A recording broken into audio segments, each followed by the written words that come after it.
Regard, œil avisé, prunelles aiguisées, la midinale est aux aguets, par Pablo Pilovivien, tous les jours à 12h30. Bonjour Christophe Ventura. Bonjour.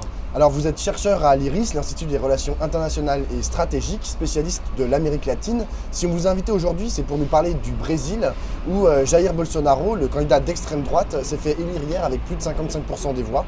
Alors même s'il a dit dans son premier discours qu'il défendra la Constitution, la démocratie et la liberté, est-ce qu'il y a un risque pour qu'il remette sérieusement en question justement ces trois notions? Oui, il y a un risque tout à fait évident, risque d'autant plus évident qu'il faut comprendre que Jair Bolsonaro n'est pas le début d'un problème de la démocratie brésilienne. Il est un produit d'une crise démocratique qui a déjà commencé il y a au moins 2 ans, en 2016, lorsque Dilma Rousseff a été destituée de manière très controversée, qui a eu une suspension, ou en tout cas un dysfonctionnement démocratique important, qui a donné naissance à un gouvernement, celui de Michel Temer, qui a gouverné 2 ans de manière non élue, pour imposer une politique néolibérale très dure, qui n'était pas du tout celle qu'avaient choisi les Brésiliens lors de l'élection de 2014, et puis aussi une séquence qui a été marquée par l'arrestation, la condamnation et la mise en prison tout aussi controversée de l'ancien président Lula, qui était pourtant, il y a encore 1 mois et demi, 2 mois en arrière, favori de toute cette séquence électorale. Donc le Brésil vit une crise démocratique depuis au moins 2 ans. Bolsonaro est un sous-produit de cette crise démocratique. Je crois que c'est comme ça qu'il faut comprendre la situation. Donc oui, par rapport à votre question, il y a un risque évident d'approfondissement de cette crise avec Bolsonaro, mais il n'est pas le point de départ de cette crise. Il est déjà une matérialisation préoccupante de l'existence de cette crise. Et est-ce qu'on peut penser que s'il attaque justement trop gravement la Constitution ou les libertés, est-ce qu'il pourrait se faire démettre comme Dilma Rousseff? Alors, c'est une possibilité envisageable. Du point de vue constitutionnel et légal, oui, puisque la Constitution prévoit cette destitution. Pour ça, il faudrait qu'il y ait une coalition très très large au sein du Congrès, qu'on ne voit pas du tout aujourd'hui avec la couleur de ce Congrès qui est en train de sortir, qui par ailleurs est très fragmenté et compliqué. Donc potentiellement, en théorie, oui. Pratiquement, on ne voit pas du tout la possibilité d'une telle destitution, par exemple à l'initiative du Parti des Travailleurs, qui tout en restant le premier parti à l'Assemblée, à la Chambre, va être quand même minoritaire, noyé dans des alliances entre tous les partis qui vont soutenir Bolsonaro. Alors justement, qu'est-ce qu'il en est des contre-pouvoirs institutionnels au pouvoir de Bolsonaro? Est-ce qu'il va avoir tous les pouvoirs? Est-ce qu'il va pouvoir faire ce qu'il veut ou pas? C'est trop tôt pour le dire. En tout cas, le tableau est le suivant. Bolsonaro a gagné nettement la présidentielle, il n'y a aucun doute. Il a relégué le Parti des Travailleurs, disons, dans les eaux basses de son électorat au Brésil. Ça, c'est la première chose. La deuxième chose, c'est que ressort de cette élection un congrès, c'est-à-dire une chambre, ce qu'on appellerait nous l'Assemblée nationale, et un Sénat tout à fait fragmenté, tout à fait complexe. Le Parti des Travailleurs reste le parti qui aura le contingent le plus important des députés à l'Assemblée nationale, à la Chambre, avec 56 sièges. Arrive derrière le parti de Bolsonaro à 52. Et après, vous avez 9 partis politiques qui sont plutôt de centre-droite et de droite, qui se partagent entre 25 et 50 députés. Et après ces 9 plus 2, vous en avez encore, une vingtaine, puisqu'on a 30 partis à la Chambre. Donc c'est vous dire l'éclatement en fait de cette carte politique à l'Assemblée. Au Sénat, il y a 81 sénateurs. C'est un peu moins éclaté, mais ça ressemble quand même à la physionomie de l'Assemblée nationale. Par exemple, Bolsonaro n'aura que, entre guillemets, 4 sénateurs sur 81. Donc il va être condamné à subir le système de ce qu'on appelle le présidentialisme de coalition au Brésil. Il va être condamné à fonctionner dans ce système un peu fou brésilien qu'on appelle le présidentialisme de coalition, et qui va l'obliger à avoir un gouvernement appuyé sur des alliances tout à fait mouvantes, possiblement au Congrès. Donc ça peut lui poser des difficultés, mais ça on va le voir au fur et à mesure. Ce sera fonction aussi des initiatives qu'il va prendre et de jusqu'où il va lui-même jouer le jeu de la Constitution ou tenter d'être autoritaire. Ça on ne le sait pas encore. Alors quand je parlais de contre-pouvoir institutionnel, je parlais aussi par exemple du pouvoir judiciaire, mais dans les contre-pouvoirs, on peut aussi penser au pouvoir économique. Est-ce que c'est des champs en fait qui vont peser sur la façon dont il mène sa politique? Bon, comme je disais dans la première question, il faut comprendre que le Brésil vit un moment de dysfonctionnement dysfonctionnement démocratique. Donc c'est un dysfonctionnement des institutions. On n'est plus du tout dans un pays où l'équilibre des institutions est respecté, le judiciaire a tel périmètre, le législatif a tel périmètre, plus du tout.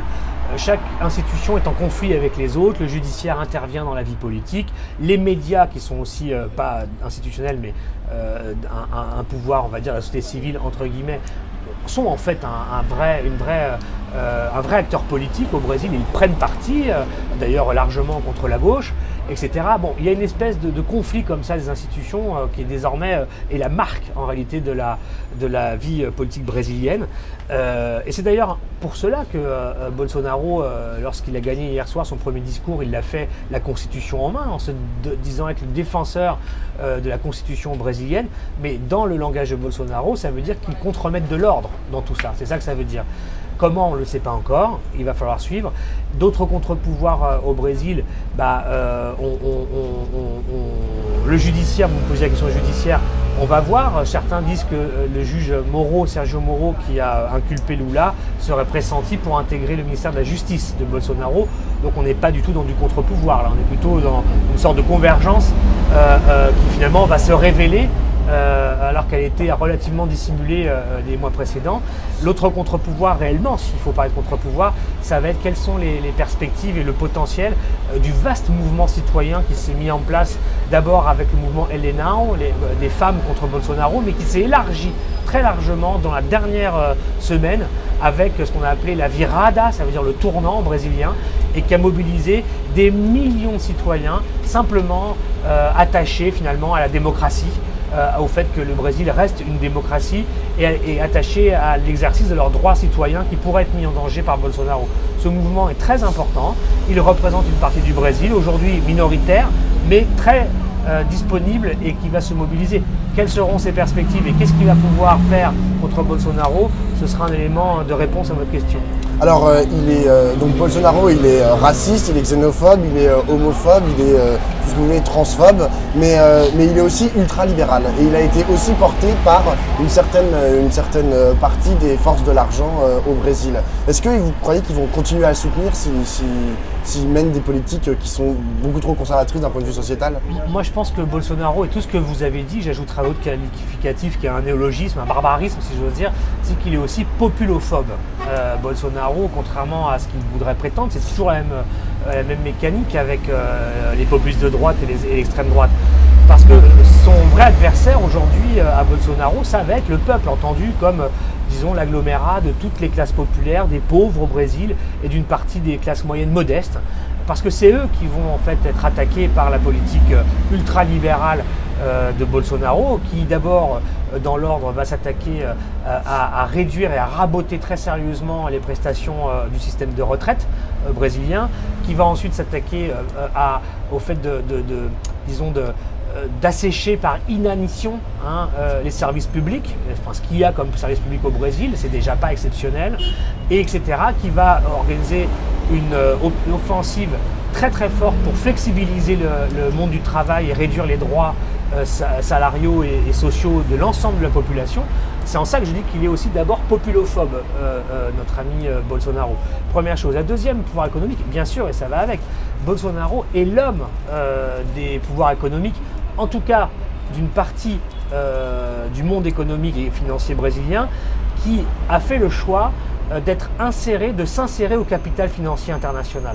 Qui est Bolsonaro? Bolsonaro est l'homme qui a réussi à organiser la convergence à la fois du monde de la finance brésilien intéressé à son insertion au capital financier international, largement sous pavillon nord-américain.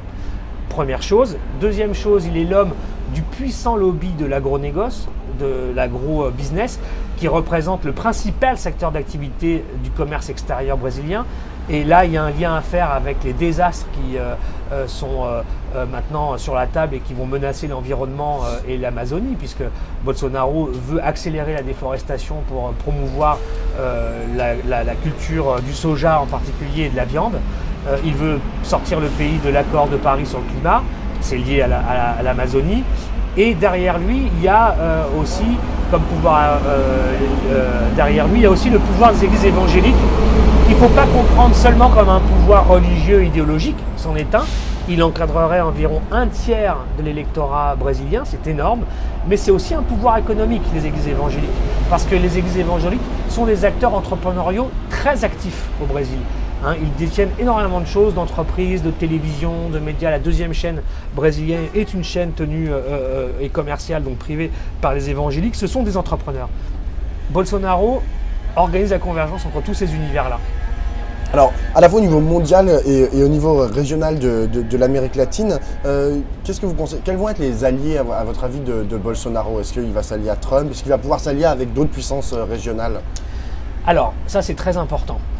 Bolsonaro a donné quelques indices, mais ce ne sont que des indices au moment où on se parle aujourd'hui. Première chose, l'axe avec Trump, c'est très clair. Il y a une alliance qui veut se renouer, qui est très forte. Bolsonaro n'a eu cesse pendant la campagne de déclarer sa flamme aux États-Unis et à Trump, ça n'a pas arrêté. Il y a eu une scène cocasse, si je puis dire, où on l'a vu en Floride, lors d'une réunion avec les Brésiliens invitant là-bas faire un salut au drapeau américain qui était sur un écran géant et dire tout bien qu'ils pensaient des États-Unis, etc. Bon, ça c'est la première chose. La deuxième chose, c'est que pendant la campagne, il y a manifestement eu des contacts directs. Certainement, on ne le sait pas, mais indirect, c'est sûr, à travers en particulier Steve Bannon, le grand gourou en quelque sorte des populismes de droite mondiaux, qui a suivi la dernière phase de la campagne, qui a rencontré le fils de Bolsonaro, parce que Bolsonaro place quand même 3 de ses fils à la fois au Congrès, au Sénat et à la ville de Rio. Donc ils se sont rencontrés, bon, tout ça travaille de concert, il n'y a pas de doute là-dessus. Bolsonaro veut réarrimer le Brésil dans les courants dominants du libre-échange et du capitalisme mondial auprès des États-Unis. La mission qu'aura Bolsonaro du point de vue des États-Unis, ce sera en quelque sorte de mettre un coup d'arrêt à la montée en puissance de la Chine en Amérique latine. Et Bolsonaro a déjà dit que c'est ce qu'il voulait. Qu'il voulait maintenant contenir la montée en puissance chinoise qu'il a condamnée et critiquée au Brésil et au-delà en Amérique latine.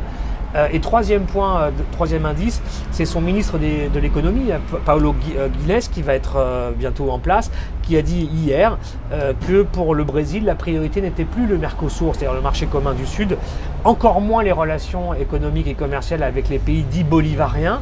Ça vise le Venezuela, mais aussi la Bolivie, par exemple, et Cuba, évidemment, mais de réaffirmer, disons, toutes les possibilités du Brésil en matière de commerce bilatéral. Donc ça, c'est du point de vue de la doctrine économique, exactement la même chose que Donald Trump. Ce que Donald Trump fait avec les États-Unis dans le monde, c'est la ligne que est en train de prendre M. Bolsonaro au Brésil. Merci beaucoup, Christophe Ventura. Merci.